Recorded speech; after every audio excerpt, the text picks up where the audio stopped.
Pessoal, boa noite. Vamos começar aqui a live com a Maria Cristina Kupfer, né? Uma forma de lançar, divulgar, conversar um pouco sobre o livro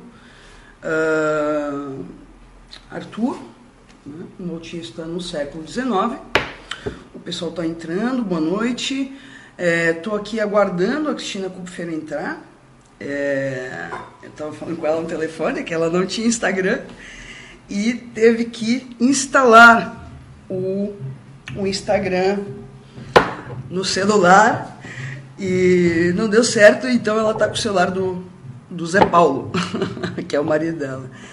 Estou aqui aguardando ela entrar e queria falar um pouquinho, né, que a ideia da live de hoje é justamente poder fazer uma discussão, né, sobre o livro, mas fundamentalmente, boa noite lá, sobre o tema do autismo, né? É um campo minado, é um tema difícil, né, em virtude aí de uma série de questões, né, tanto divergências no campo teórico entre diferentes áreas, né, mas que tocam fundamentalmente em dois pontos, né?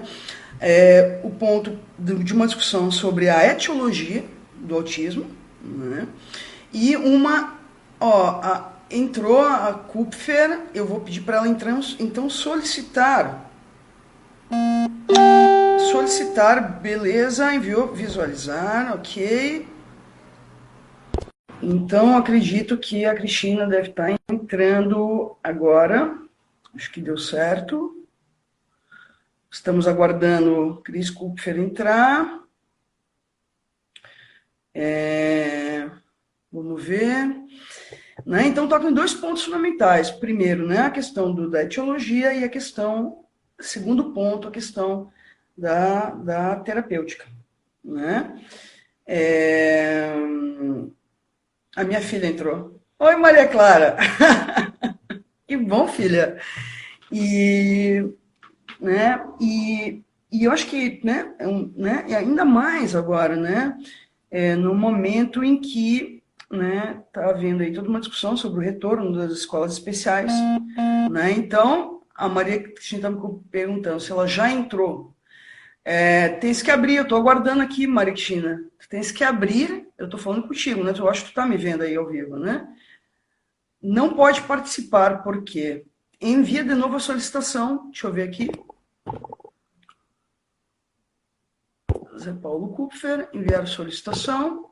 Ok, Maria Cristina enviou a solicitação para ti agora, no Instagram do Zé Paulo. Né, então, o retorno, né, uma discussão sobre o retorno das escolas especiais, né,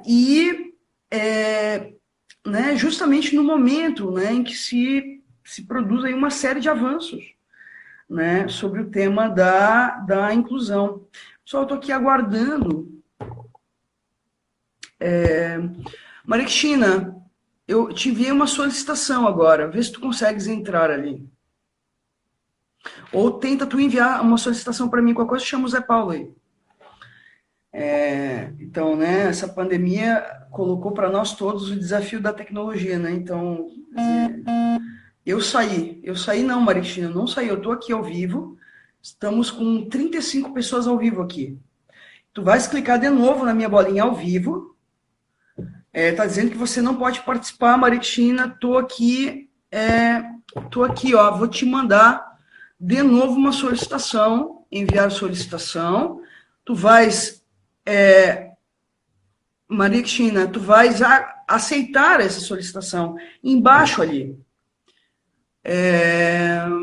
Qualquer coisa chama o Zé Paulo aí.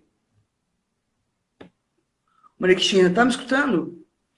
Né, pessoal? Então, estou aqui aguardando a Cristina entrar, ela está ali nos debates com a tecnologia, tentando entrar. Maria Cristina aparece aqui para mim, aguardando JP Kupfer. Então, tu tens que aceitar ali a minha solicitação. Deu certo ou não? Pessoal, né? Então, uma discussão, vou comentando até ela conseguir entrar, tá? Uma discussão sobre, né, a questão da inclusão, E, e uma discussão sobre inclusão, né? E aí, bom, e aí como é que fica essa questão? Não pode participar. O que que eu vou fazer agora? Maria Cristina Kupfer. Pessoal, você é incrível. Uau, a solicitação não está sendo aceita. Pessoal, alguém tem alguma sugestão aqui? Vamos lá de novo. Maria Cristina Kupfer. Vou mandar para ti de novo a solicitação, enviar a solicitação.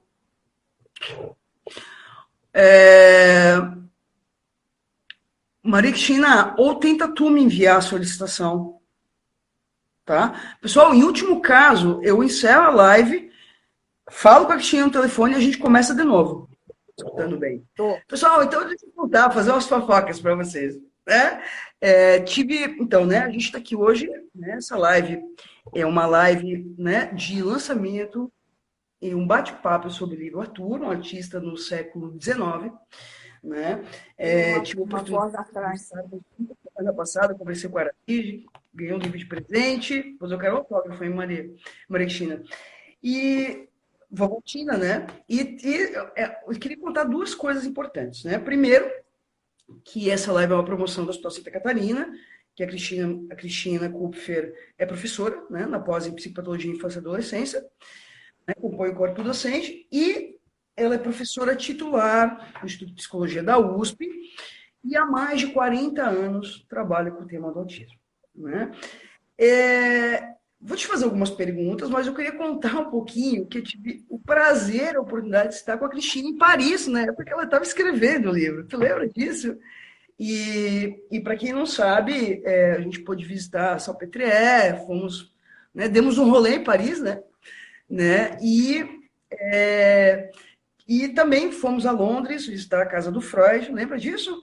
E Lembro. estávamos bem tomando chopp, cerveja, quando liga o filho da Cristina dizendo deu treta em Paris. A gente estava em Londres na ocasião, lembra disso? Lembro. E tinha acontecido os atentados, né? Em Paris, e quando a gente volta para Paris, a cidade está completamente desolena, né, Cristina? Lembra disso? Lembro. Momento, Nossa. foi um momento Nós super fomos só ao fim de difícil. Né? semana, né? Quando voltamos, a gente saiu no exato fim de semana em que houve os atentados. Quando nós voltamos, a gente encontrou uma Paris realmente desolada. Foi. Sim. E sim, cinzas, né? Enlutada. Né? E eu lembro que quando eu volto às aulas na Paris 7, né, um silêncio mortal, as pessoas com muita dificuldade de falar sobre o que tinha acontecido. Né? Enfim, foi muito difícil, né? Muito difícil. E aí, Michele, sabe? espera só um minutinho. Espera só um pouquinho. Ó, vou te pedir. Ah, tá com eco. O meu som tá com eco? Ah, eu O meu acho som. que eu entrei 2 vezes no seu Instagram. Eu tenho que conseguir desligar o outro, eu não sei como. Ou deixa. Deixa. Vocês estão vendo o marketing só, né? Eu Deixa! entrei 2 vezes. Eu tentei entrar 2 vezes, não consegui. Mas, de fato, eu entrei 2 vezes. Tá, tá. Mas Eu vou ficar me ouvindo em eco. Tá, Cris, vamos lá. Vamos começar com provocações, tá? Queria Tá. retomar uma passagem do Tratado Médico Filosófico sobre alienação mental, ou a mania do Pinel. Michele, não vai dar. Espera só um pouquinho. Vai. E aí? Pessoal, acontece, tá? Ela tá desligando uma. Eu deu certo agora, Zé.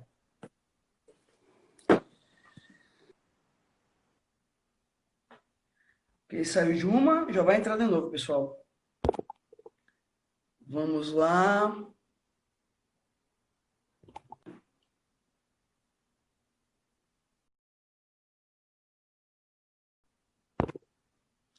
Pessoal, só um momentinho, tá? Que ela tá desligando e vai entrar de novo, tá? Isso acontece. Peço um pouquinho de paciência de vocês. Enquanto isso, o pessoal tá entrando, 42 pessoas. Ah! A Ângela da Galma está aqui com a gente. Vamos ver quem é que está aqui. Ó, visualizar, ok.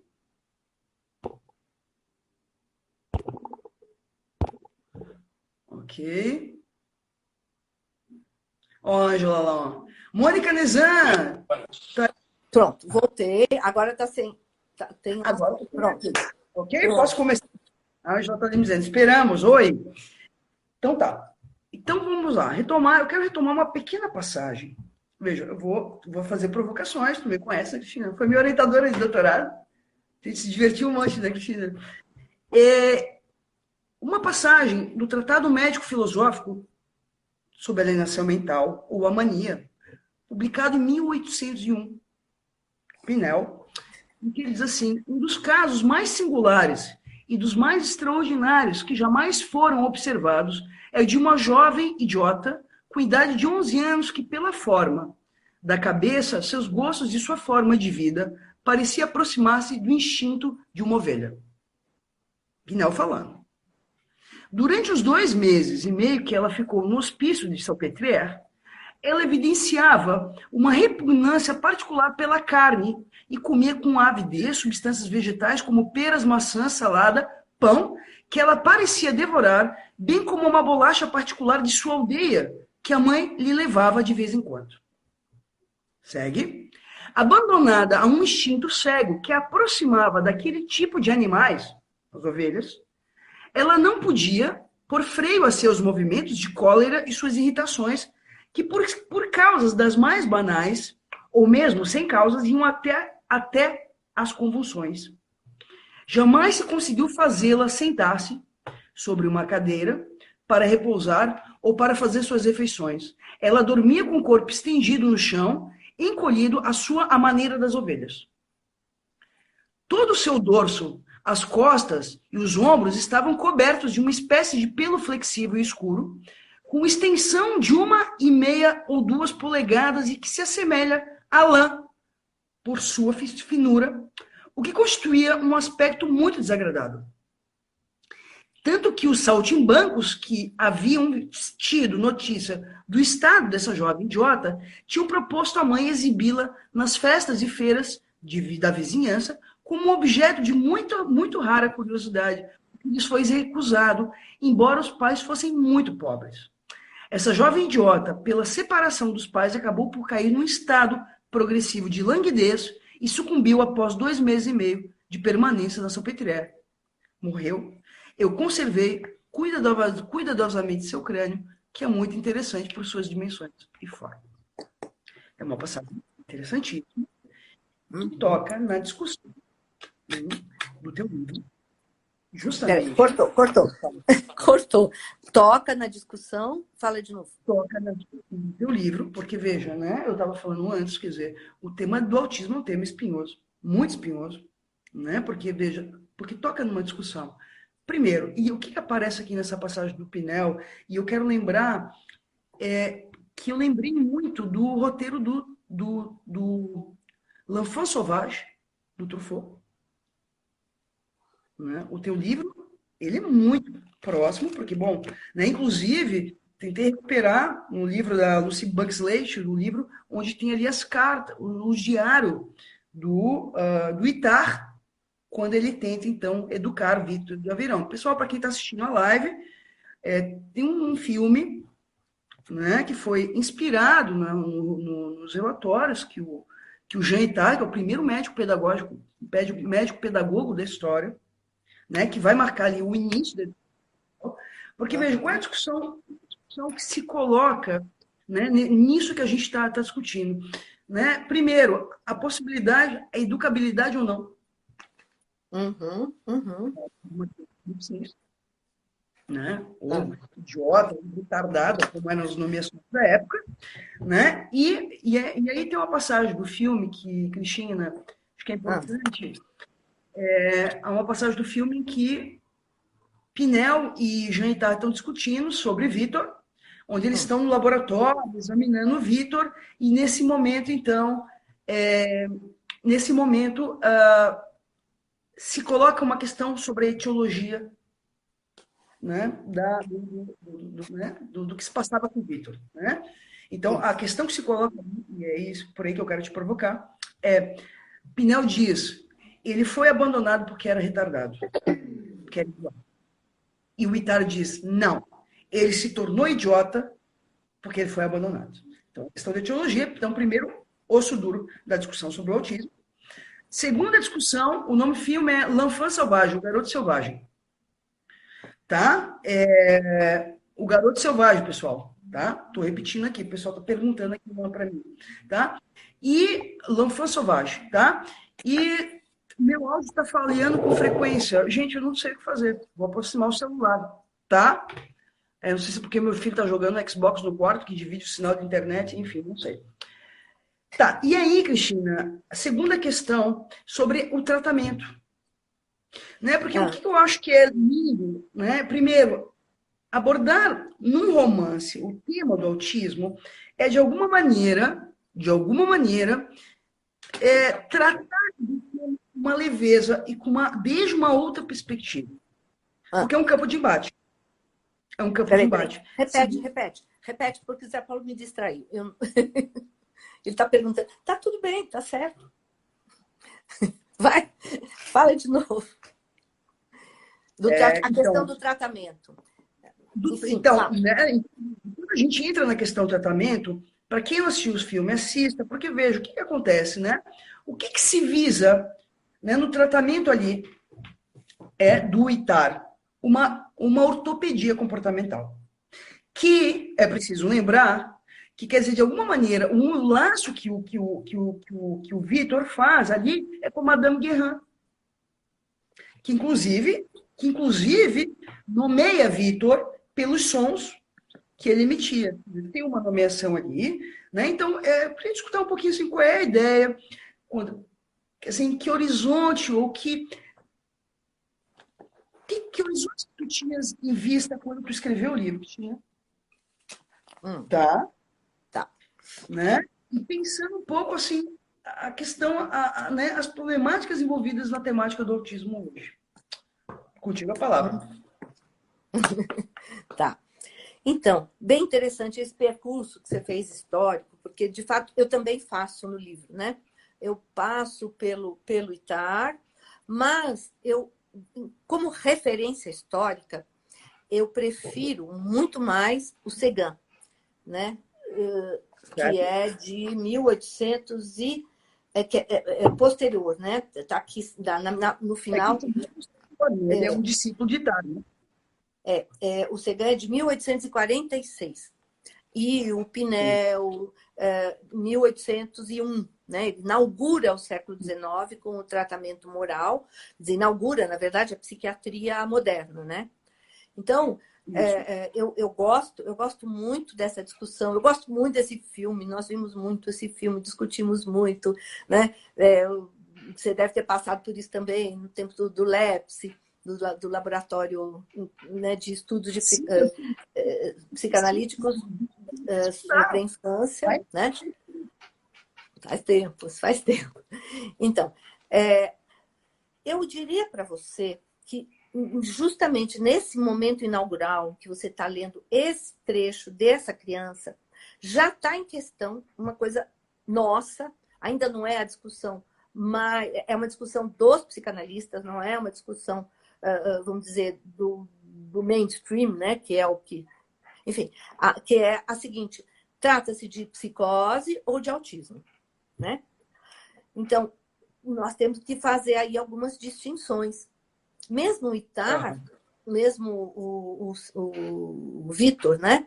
Tratado pelo ITAR, era tido nos inícios como psicótico. E eu acredito, quer dizer, no decorrer dos estudos, quando a gente foi acompanhando inclusive o filme do Truffaut, L'Enfant Sauvage, eu comecei a pensar que nós estamos realmente diante de um autista. Essa criança que você mencionou, eu tenho a impressão que está muito mais na direção da psicose, por causa dessa confusão que ele faz, não é bem uma identificação, é um perder-se nesse lugar outro, essa ovelha e tudo mais, né? Tem um personagem muito interessante Eu também retomei essa passagem, Cristina, para também mostrar que boa parte dessas crianças morriam dentro dos hospícios. Pois é, não.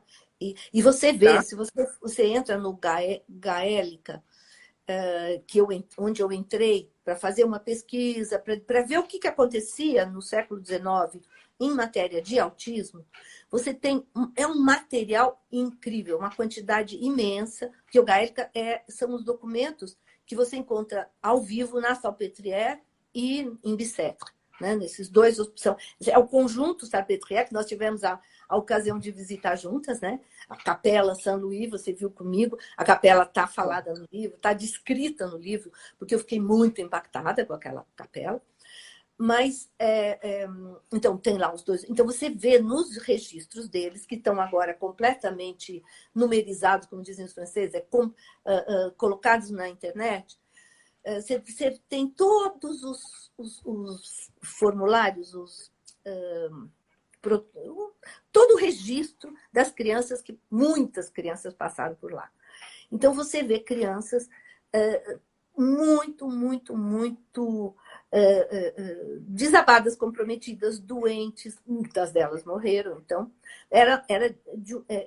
enfim, justamente não eram tratadas, né? Você tem aquela escola, a escola que eu também reproduzo no livro, a escola de Salpêtrière. Eu me lembro que você fez uma pesquisa e também encontrou a escola de uma mademoiselle que era de um horror, né? As crianças não estavam ali para ser educadas, estavam lá para ser batidas e maltratadas. Então, eram hospícios. Só no final do século XIX começou a haver uma tentativa de educação e tratamento dessas crianças. Mas no tempo do Itard, não. No tempo do Séguin, não. O Séguin, o que ele faz é descrever várias crianças chamadas ditas idiotas, né? Ditas... era esse o termo genérico para todos, mas dentre algumas que ele descreve no livro dele, o livro do Séguin, tratamento moral, higiene e educação dos idiotas e outras crianças retardadas.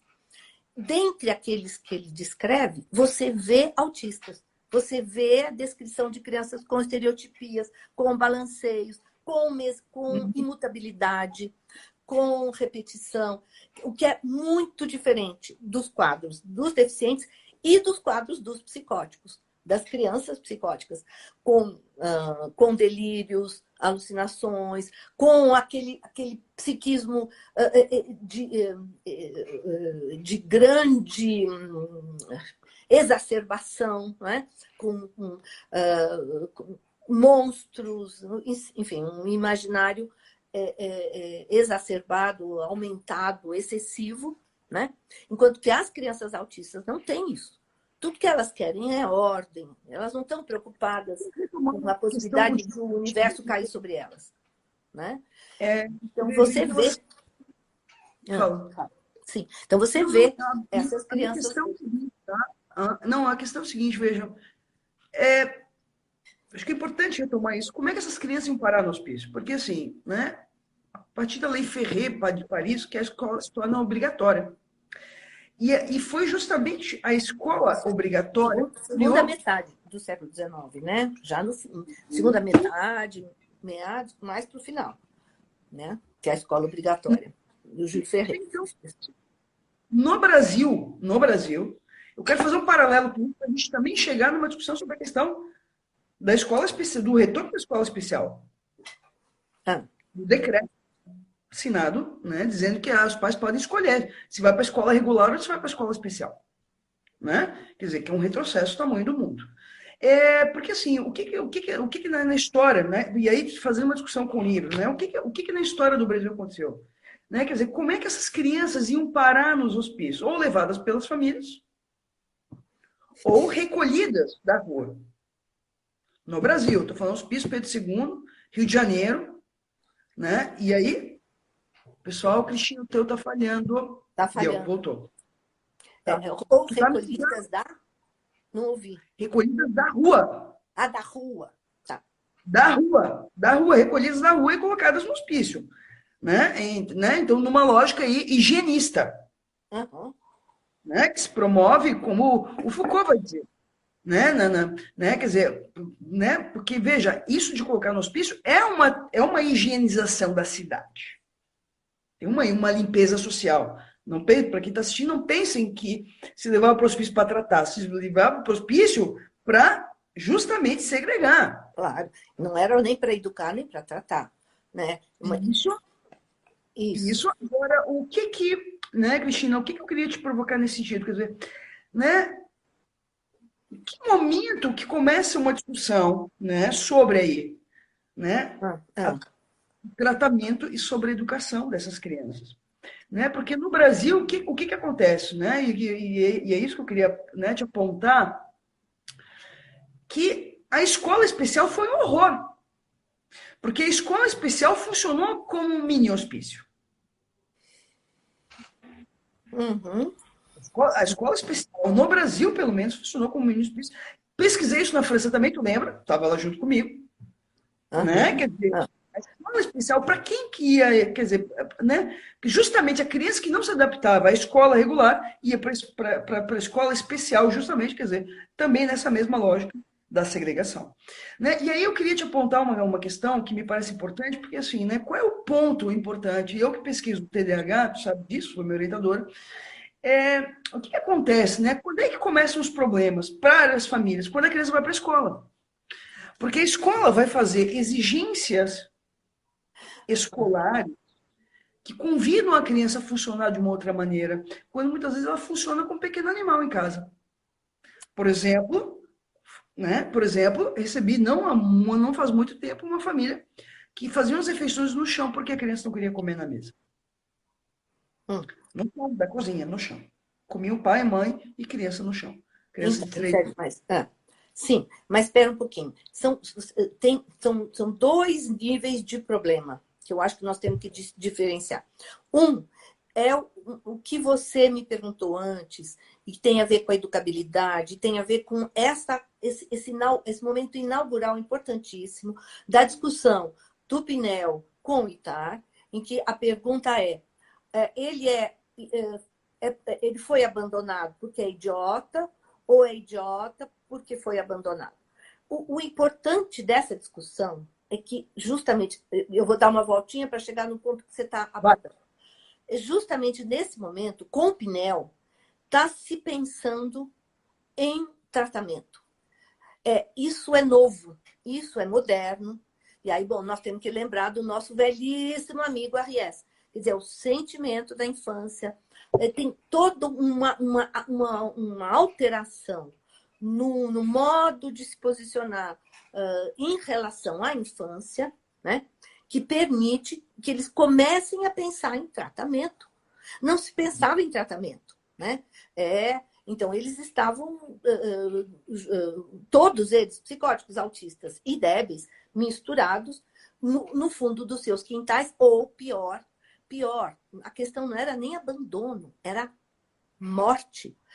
Quando uma criança com um defeito, qualquer que seja ele, ou se logo se via que a criança não ia se desenvolver, a técnica era o travesseiro em cima, né? Uhum. Apesar do espírito cristão. Então, justamente como não era possível matar... Cristina, tu sabias que o salário família foi criado no Brasil para evitar o infanticídio? Não sabia, mas vamos dizer, está de acordo com... Então, você vê, tem ao lado, são camadas que convivem, ao lado de um modo de pensar que nós temos que fazer uma eutanásia informal, escondidamente da igreja, né? Mas a igreja sabendo que isso era feito. E disso eu falo no livro também, logo no começo. Por que eu falo disso no livro? Que é para deixar claro, para marcar que o que acontece com o Arthur, que é o meu personagem que vai se tornar autista, não tem nada a ver com maus tratos. Porque havia muitos maus tratos. Havia maus tratos. Então, é isso. É na França, é no Brasil, igualzinho. né? Infanticídios, crianças que eram espancadas, né? Então, no começo da trama, eu quero deixar claro que o Arthur não tem nada a ver com isso. Para mostrar, então, para falar então de etiologia e para não culpar os pais. Eu queria deixar bem claro que a mãe dele, a Jane, não tinha culpa por aquilo que estava ocorrendo com o Arthur. E aí eu faço uma... Tu acerta, né, Cristina? Tu acerta. Porque o que acontece? Tu acerta nisso, nessa abordagem, porque o que acontece? A grande resistência em relação à psicanálise, no que tange esse tema, é a questão do Bethlehem das mães geladeiras. Pois é, por isso eu toco nesse ponto, né? Porque como eu estou querendo fazer uma transmissão, mostrar um modo de pensar, era super importante dizer para as mães pela via romanceada, ou seja, não era uma teoria, quer dizer, de acordo com Bettelheim, ou discutindo se é mãe geladeira, se não é, que essa discussão já deu, eu criei uma trama romanceada, acreditando, apostando que romance discute melhor essas questões, né? Junto com Freud, na verdade, né? Tá bem. Porque não está no campo do embate, né? Porque não está no campo do embate. Isso. Sai do confronto. Vamos contar uma história. Como a gente pode ver? E o que a gente pode extrair de uma contemplação, um acompanhamento diário de uma criança. Aliás, tem muita mãe de criança que faz isso hoje em dia. Tem livros fabulosos. Tem uma da Clara Park. Ela faz uma observação diária, assim, minuciosa da filha dela. China, porque o pessoal vai perguntar aqui. O nome do livro. Calma. Só diz o nome, o pessoal procura no Google. Põe Clara Park. É a pessoal, da autora. Pesquisa lá e bota aqui na legenda aqui o título do livro, por favor. Tá, põe Clara Park, com K no final. Mãe de Jessie Park. Pronto, vocês acham o livro. É que só está em inglês, né? Ela tem dois livros publicados, né? Em que ela faz o acompanhamento diário. E é fantástico que ela vê. Ela vê mais do que um comportamental que fica em cima de uma criança querendo mudar seu comportamento. Ela trata da filha dela. Então, isso para dizer que eu quis mostrar isso. Quer dizer, eu pus uma personagem, que é a Marguerite, que não é a mãe, que recolhe o Arthur na casa dela e acompanha. E está ali. O que eu posso fazer por ele? O que eu posso fazer por ele? Ela tem, entre aspas, a supervisão de um religioso, de um abade, e ele, então...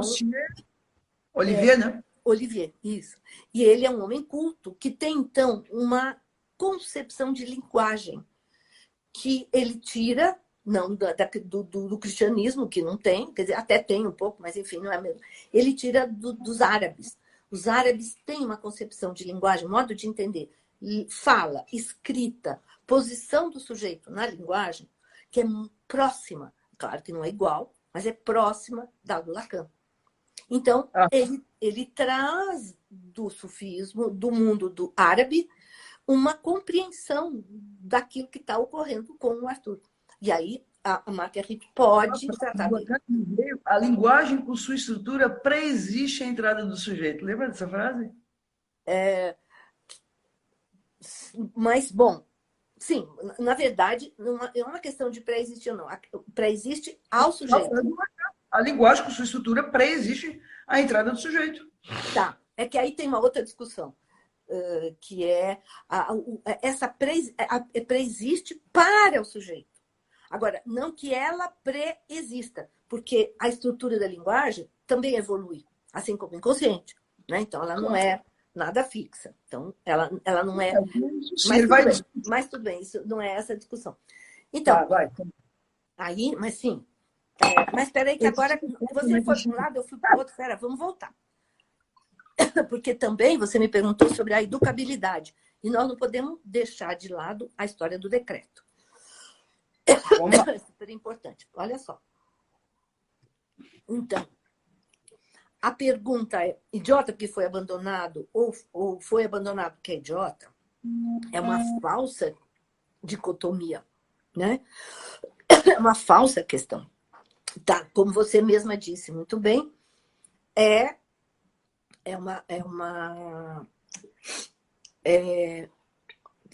toca na questão da etiologia, né? Então, nós que trabalhamos, por exemplo, com tranças, né? Imaginário simbólico e real, não podemos pensar numa causalidade mecânica, né? Do tipo, ou é isto, ou é aquilo. Ou vem, né, a idiotia, ou, portanto, o biológico, né, nessa concepção, ou vem o social, né, o outro, a relação. Então, não, né? Nós temos que pensar numa trança, né? E essa é uma concepção que a psicanalítica, há muitas também, mas tem uma psicanalítica, uma concepção psicanalítica, que é a do grupo Preot, Lasnik, Crespin, agora, enfim, em que tem a ideia de que há algo neurodesenvolvimental no início, mas isso não basta para criar um autista. Você pode ter uma tendência, uma predisposição, você pode ter, por exemplo, uma dificuldade congênita, não precisa ser genética, né? É uma dificuldade de integrar o que vem do outro, né? Uhum. E aí, na hora que não tem como integrar visão, audição, toque, pode começar um fechamento. Agora, isso não é determinista. Se você tem uma intervenção, um bebê de 3 meses, 4 meses, que está já fazendo, está fazendo evitações, você recupera, você recoloca essa criança, você permite de novo a integração. Agora, tem psicanalistas que dizem, não, a questão não é neurodesenvolvimental, é uma escolha do sujeito, né? Ele escolhe não ceder o objeto de gozo, o objeto pulsional, objeto pulsional para o gozo do outro, né? É uma escolha. Ele não cede, por exemplo, a voz, né? Então, ele emudece, ele não cede para o gozo do outro. Né? Oi?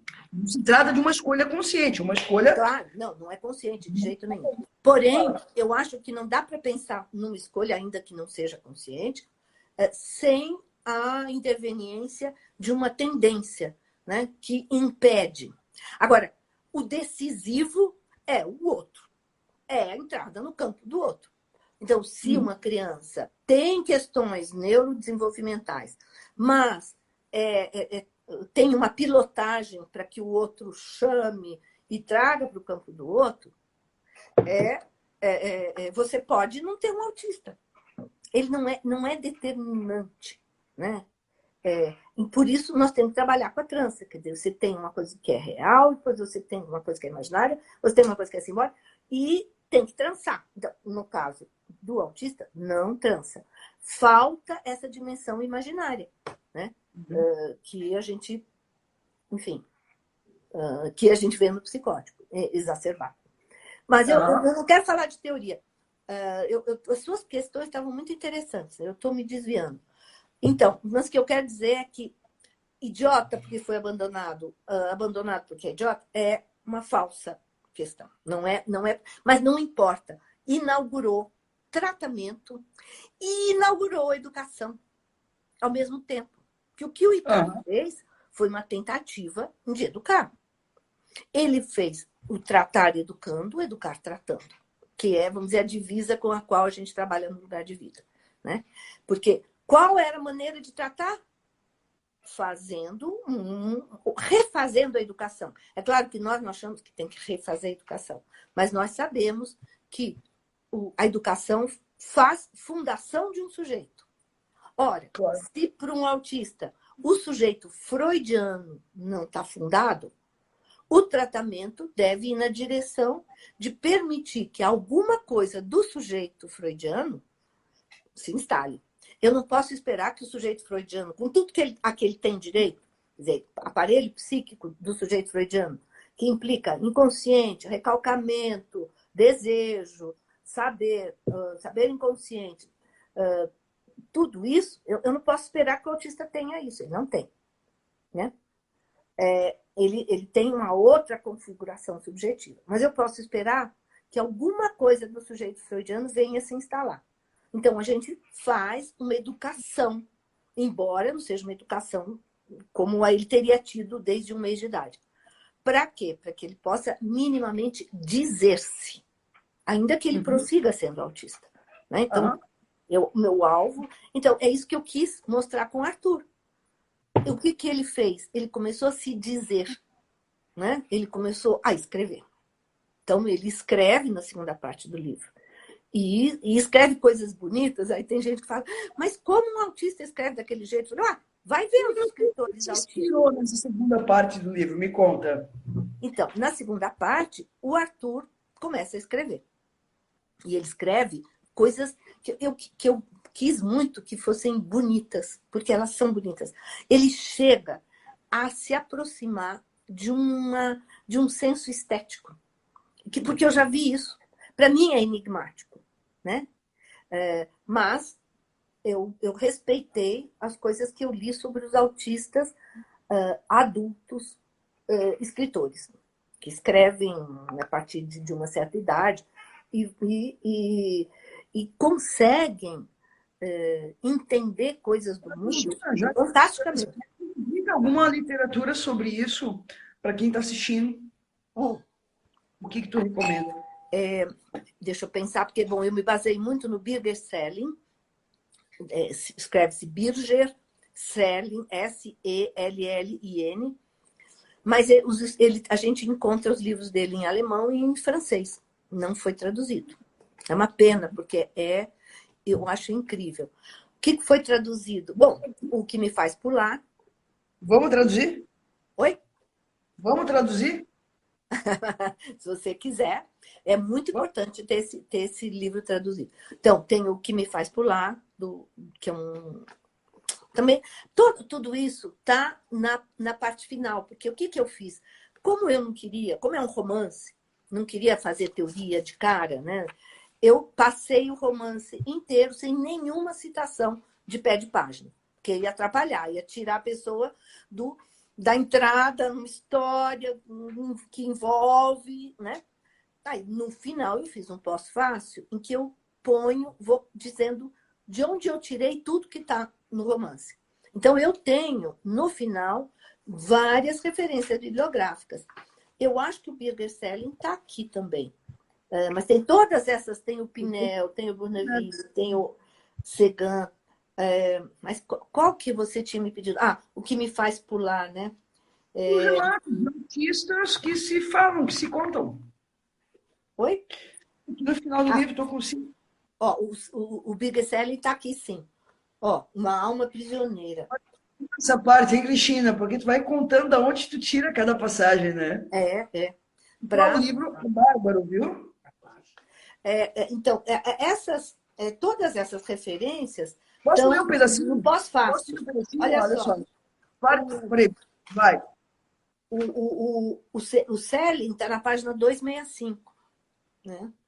Tô com ela aberta. Então, tá aqui. Certo? Aqui, quer ver? Cristina, calma, deixa eu contar aqui pro pessoal uma coisa. Olha, né? Olha que bonito, no final do livro, né? Sou um Diamante.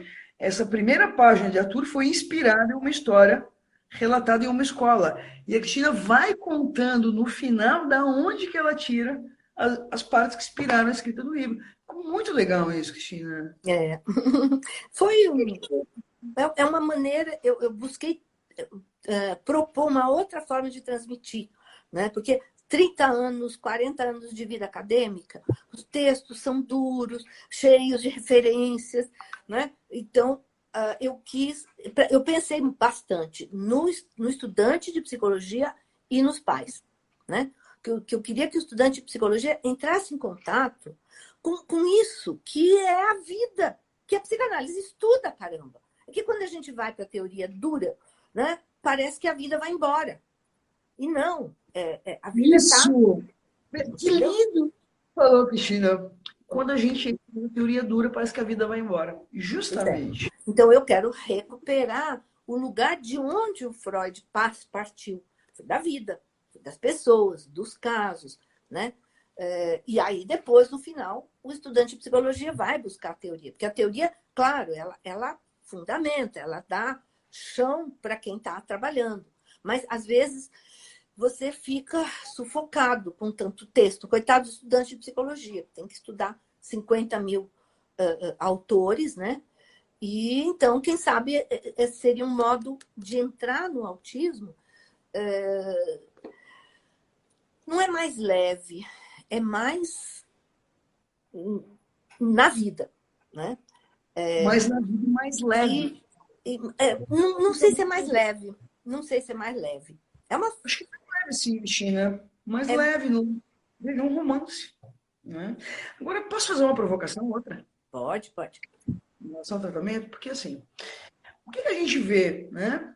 De uma maneira geral, não estou me restringindo ao autismo. De uma maneira geral, os tempos, o zeitgeist atual, os tempos atuais, momento, quer dizer, que eles vão na direção de que o sujeito sempre busque uma explicação do que acontece com ele, ou no seu corpo, na sua biologia corporal, ou no seu cérebro, certo? Ou fora dele. Certo? Isso está colocado, dos tempos atuais, certo? Tanto que, vejam, né? Tanto que, né? Quer dizer, ali a partir da quinta edição do DSM, quer dizer, todas as, né? No Manual dos Ordens Mentais, né? Quer dizer, toda a etiologia, enquanto os DSMs anteriores, até o terceiro, tinha uma abordagem psicodinâmica das químicas humanas, das patologias, né? A partir do quarto e do quinto, né? Quer dizer, primeiro que o DSM, ele que era um livrinho assim, virou quase uma carta. Quer dizer, né? E aí é interessante porque, quer dizer, tem uma lógica da indústria farmacêutica de também fabricar transtornos para criar consumidores para os seus medicamentos. Essa é uma questão, certo? Isso também alimenta essa lógica atual, né? Então, quer dizer, é interessante. Me veio uma cena muito curiosa, Cristina, né? De uns de perder barriga abdominal, e que a pessoa não precisa fazer. Peraí, repete. Uma cena. Que isso? Propaganda essas de internet que aparece, não é televisão, é internet. Que a pessoa bota um aparelhinho na barriga e aquilo estimula o abdômen, mas a pessoa não precisa fazer abdominal. Tá claro isso? Quer dizer, então tem uma lógica aí, quer dizer, né, a lógica do sujeito sempre tomado como consumidor, né, e sempre alguém prometendo que vai resolver as questões dele sem ele precisar se implicar com elas. Percebe? Sem precisar se fazer uma interrogação, sem precisar se fazer uma interrogação sobre o que se passa comigo. Perfeito? Agora, no que tange as questões subjetivas, principalmente no que concerne a crianças ou fraturas na constituição psíquica, é interessante porque o quanto é sedutor para os pais. Primeiro, tratamentos que não impliquem eles. Um especialista que trata do meu filho, mas eu não quero. Frase que eu já escutei no consultório. Trata dele, mas eu não quero saber disso. Mas o quê? Eu não quero saber disso. Não quero saber disso. Eu quero tratar o meu filho, mas eu não quero saber disso. Mas, Michele, vamos fazer uma distinção. Calma. Deixa eu acabar de formular. Porque tem algo aí, né? Quer dizer, que eu acho que é um ponto interessante, que assim, né? De alguma maneira, o quanto também é sedutor para os pais. Eu estou invertendo a tua questão. Porque, veja, tu também escreve livro dizendo assim, pais, mães, vocês não são culpados. Tem aí acidentes que acontecem, tem muitos fatores envolvidos, e aí, veja, né? Porque é também uma maneira, também uma maneira de... É também um reducionismo culpar os pais. Tá claro? É um reducionismo, tanto quanto dizer que é do cérebro. A gente está numa dimensão reducionista, ou seja, reduzir uma problemática complexa a um ponto. O que tu está falando muitas coisas acontecem, certo? Muitas coisas acontecem E a gente não pode resumir a discussão num ponto. É isso que está falando. Mas eu acho que Calma. os pais não fazem isso. Espera. Tá Espera, bom, Cristina. tá. Veja, então o que acontece, né? É sedutor para os pais um tratamento que diga, primeiro, que a causa é cerebral, neurobiológica. Segundo, que não precise da participação deles. Isso, Cristina, veja, eu estou falando que isso é uma lógica dos tempos atuais. Isso é uma lógica dos tempos atuais que envolve o quê? Uma lógica do sujeito capitalismo, do capitalismo, enfim, tá? O sujeito aí tomado como consumidor, né? Enfim, né? Que é a lógica que o Lacan fala. A gente consome e ele se consome. Tá? Então, qual é a minha discussão nisso? Por que tu acha que ainda hoje ainda se produz? Vamos lembrar duas coisas fundamentais. Recentemente, em Paris, na França, se proibiu o psicanalista de atender autista.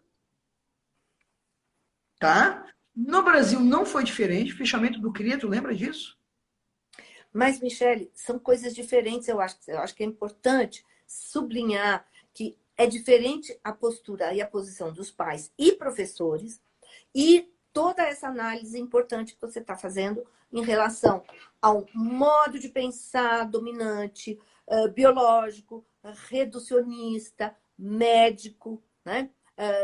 Na linha do DSM. Mas vamos fazer uma distinção. Porque tá bem, para os pais, tá bem, eu concordo que possa ser mais confortável um diagnóstico de tipo, é uma questão cerebral neurológica. Porém, o que eu observo, o que eu percebo é que, apesar dessa coisa acachapante do discurso médico, que exclui o sujeito, né? Então não tem olhar. E para os médicos tem toda uma. A gente sabe por quê, você acabou de dizer. Do lado dos pais, o que eu noto? Eles podem dizer, eu não quero saber, eu quero que seja neurológico, mas olha o pai no dia a dia, olha o professor no dia a dia. Eles estão em contato com isso que nós, na psicanálise, chamamos de sujeito, sem saber que estão. Uhum. Eles sabem, sem saber que sabem. Eles têm um saber inconsciente sobre seus filhos e seus alunos. O nosso trabalho é mostrar para eles o que eles sabem, sem saber que sabem, né? É reconhecer, é mostrar quando aparece. Porque não é porque a ciência tirou e porque a ciência está querendo que no nosso dia a dia nós façamos um cotidiano medicalizado. Não é porque a mãe não dá mais banana para a criança, mas dá potássio, como diz o Reinaldo Voltolini, né? De que isso é a medicalização. Ela não dá banana, ela dá potássio. Por mais que essa mãe esteja restrita e tomada por esse discurso, ela se dá conta, ela ouve. Então, uma mãe de um autista que fez o seguinte, ele fazia assim, ele dizia... Resgate do sujeito nos pais. Oi? Como é? Estou falando que se trata também do resgate do sujeito nos pais. Isso, exatamente. Para eles entrarem em contato com o saber que eles não sabem, né? Mas eles sabem. Então, por exemplo, como é que eu reconheço? Então, uma mãe diz assim, ele fica na cozinha dizendo, mamãe, ou era uma palavra qualquer. E ela dizia assim, meu filho, sua mãe sou eu. Fala comigo. É comigo que você quer falar. Uhum. Então, o que ela fez? Ela está chamando o sujeito que ela está supondo no filho. É como se ela estivesse dizendo, ele não endereça, né, o chamado. Mas eu vou ensiná-lo a endereçá-lo a mim. Ela está fazendo o que uma mãe faz com um bebezinho, né? Que fala, tá falando comigo, tá sorrindo para mim, né? Então, ela sabe, mas só que ela não sabe que sabe. Né? Porque quando ela chega, ela diz, meu filho, não é nada, é um tubo vazio, tem uma boca e um ânus. Eu ponho comida aqui, sai aqui, não tem nada no meio, né? Quer dizer, tá difícil supor que tem ali um sujeito. Mas ela supõe, de repente ela tá lá no meio, ela tá supondo. E o que a gente tem que fazer? Reconhecer. O trabalho da gente é esse, né? E reconhecer quando o sujeito... Numa passagem da UTI Natal, eu trabalhava com a equipe. E foi tão bonito o trabalho com a equipe, porque o que eles passaram a fazer com as mães? Quando elas chegavam no setor, elas olhavam, botavam uma cintura e diziam assim para a mãe: ele estava te esperando. Entendeu? Foi difícil trocar a fralda dele hoje, porque ele não parava quieto e eu dizia: calma, a mamãe já vai chegar. E a mãe, ela se transformava. Como se ela. Uhum. Porque quando você reconhece essa mãe como um sujeito, o bebê como um sujeito, algo é subvertido nessa lógica, nesse laço. Fala de novo, que eu perdi a última frase. Algo se subverte na lógica desse laço. Quando a técnica de enfermagem lá, que tem cursinho ali da esquina, diz: ei, ele foi difícil trocar a fralda dele hoje, que ele não parava e eu dizia: a mamãe já vai chegar. E ela dizia assim: ele estava bravo, estava te esperando. A mãe ali se transforma. Isso. Isso mesmo. Do técnico de enfermagem. Tá certo. O jeito do bebê prematuro, que nasce com 300 gramas, estou aqui exagerando, né? Quando ele diz isso, quando ela diz isso, ela também reconhece um sujeito na mãe e no bebê. Então, algo é importante nisso, porque, veja, e aí toca numa outra problemática, Cristina, que é a problemática, por exemplo, método Sunrise e outras coisas do tipo, que os americanos adoram, que é essa coisa do self-made man. O self-made man. Faça em casa, faça o tratamento sozinho. Você não precisa do outro para tratar. Né? Nessa lógica de que os pais, então, agora, para tratar os seus filhos, quer dizer, então é interessante porque eles excluem a dimensão do outro e eles mesmos vão fazer cursos para tratar dos filhos. O que eu estou tentando apontar com isso? Que essa dimensão do testemunho desse outro, que diz: ele estava te esperando, ele estava com saudade, ou ele me disse tal coisa, não aparece. O que é interessante eu vou contar um caso que eu acompanhei, que eu fiquei extremamente chocada. Pessoa que está acompanhando, alguém me diz quanto tempo ainda tem, porque eu não sei ver isso. São 20 e 29. Eu acho que são 20 e 29. 20 e 29 que a gente começou? Não, tu entrou assim. Não, agora. Vai acabar. Cristina, os efeitos de pais que dispensam o outro e se põem a tratar dos filhos. Porque, assim, tem um caso emblemático aqui de Blumenau de uma mãe que contratava estagiários da faculdade de psicologia e botava a brincar 24 horas com a criança em casa como se fosse uma máquina. Um horror, um horror. Porque o que eu queria apontar também é que uma série de violências seguem sendo realizadas com o nome de tratamento. Sem dúvida. Concerne tratamento de autismo, ou de autistas, no caso, né? Porque aí depende muito, né, do modo como os discursos convivem. Os discursos convivem. Você acabou de dizer que tem infanticídio ainda hoje no Brasil. Isso é coisa do século XIX, né? Então, a gente tem tratamentos de século XIX ainda, né? E coisas avançadíssimas de século XXI, convivendo, né? E, Cristina, como é que tu lê o estado da arte em relação ao autismo hoje? Para a gente finalizar, último ponto. Estado da arte em que sentido? O que foi produzido? O que tu lê hoje dos tratamentos em relação ao autismo? A gente nós estamos num momento extremamente fecundo, né? Eu vejo que, como eu acompanhei durante muitos anos, eu acho que de 5 anos para cá, houve uma explosão. Verdade, vai encerrar já. Acaba de falar e vai encerrar. O pessoal vai acabar, mas tudo certo, tá? Não, é isso. Nós estamos num momento fecundo. Convido todos a lerem Arthur e tudo que foi escrito sobre autismo pelos psicanalistas. Tá, mas Cristina, vai. E aí, qual é a tua leitura do estado da arte de hoje? Você quer dizer... Mas o estado da arte é desse tamanho. O que você quer dizer? Estado da arte é enorme. Eu só prometo que vai ter segunda com o Chris Kupfer em breve, tá? Mas leia o Arthur antes. Tá, então, deixa eu então falar algumas coisas. Já vai encerrar. Algumas coisas básicas, tá? O livro está à venda no site da editora Escuta, tá? É um baita livro. E assim, acho que eu acho que traz aí indagações importantes, né? Para quem quer se inspirar um pouco mais, assistam o L'Enfant Sauvage, do Truffaut. Uhum. E acho que dá um pouco... É que eu tive em Paris contigo, né?